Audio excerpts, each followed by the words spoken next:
Hello, everyone. Welcome to this episode of Trust Bites, presented by My Trusted Source, your digital solution for a very complex global supply chain. With me today is Jeremy Zenlea. He is one of the advisory board members for My Trusted Source. Jeremy, welcome. Hey, Darren, how are you? Great, great. Thank you for joining us. For our audience who might not know who you are, will you tell us a little bit about you? Sure. I am the director and head of health and safety for EG America. EG America is the parent company to a bunch of popular convenience stores located across the United States. About how many are we talking about? We have about 1,600 locations, and that includes things like franchises as well, like Burger Kings and Sure. all those. We actually also have our own QSR concepts called RIAs. That's pretty interesting. So we run the gamut. And you personally are in every location at all times, right? I'm in every location at all times right now as we speak. Wow, that's very cool. It's incredible. I don't know how much my wife would want 1,600 of me around. I think one's probably enough if you ask her.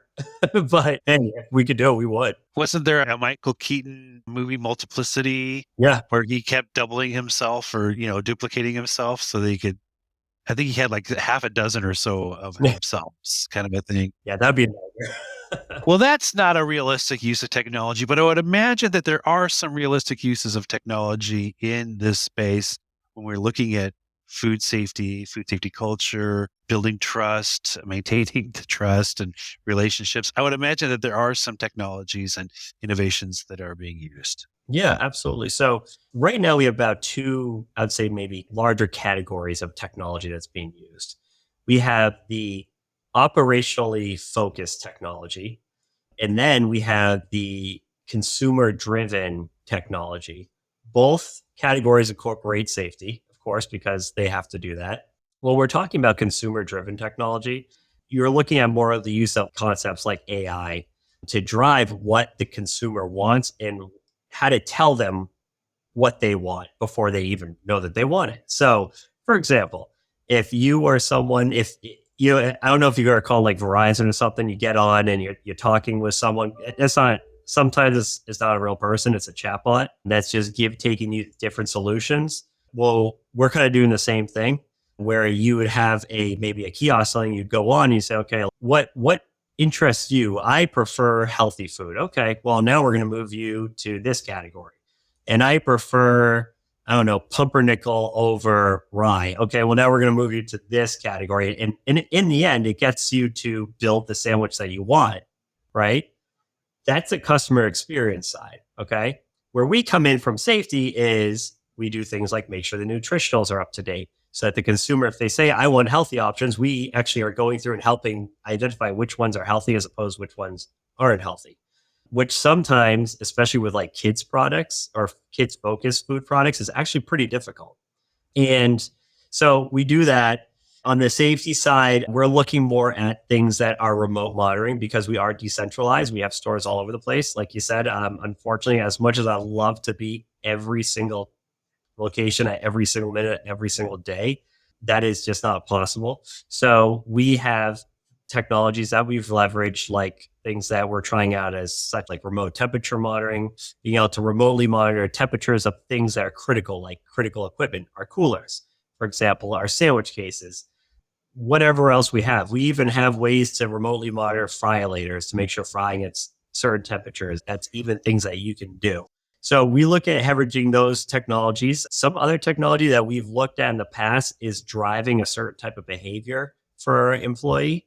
One thing that is actually not an easy concept in the retail food world is the idea of the reportable illnesses through the FDA.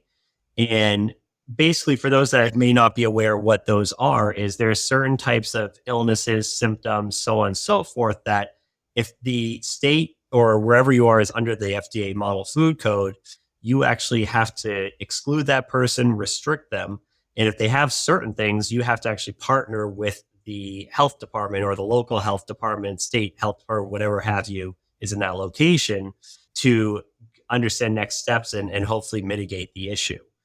Well, that is a tall order because, as I'm sure you can imagine, a lot of the symptoms that they talk about could be indicative of other things, right? Vomiting.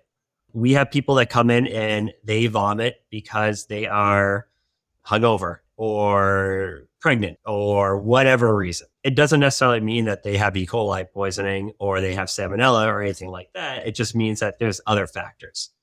Well, the issue we came in is how do you decide between one symptom versus the other? To add another level of complexity on that, HR, and obviously because of private health information, we are not allowed to ask someone, are you pregnant? We're not allowed to ask someone really in-depth personal questions. We just don't do that anyways because that's not fair to them and we don't want to make them feel uncomfortable. So what we did is we actually leveraged AI and we created a chatbot driven health system called Health Check, where all employees, if they have a symptom, they go into Health Check. We designed this in partnership with a team of medical professionals, as well as a representative from health departments.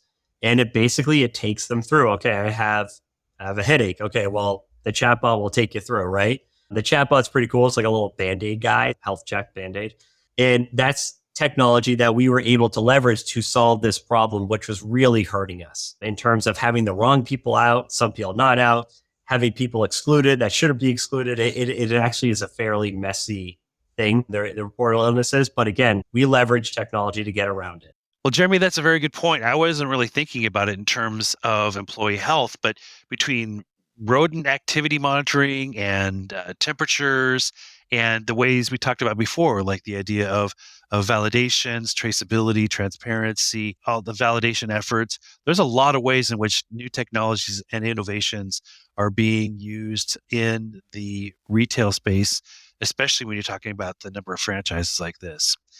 I'm hoping that you'll come back and we'll talk again about technology, but perhaps look at the other side of the story, looking at weaknesses, threats, and obstacles in terms of technology.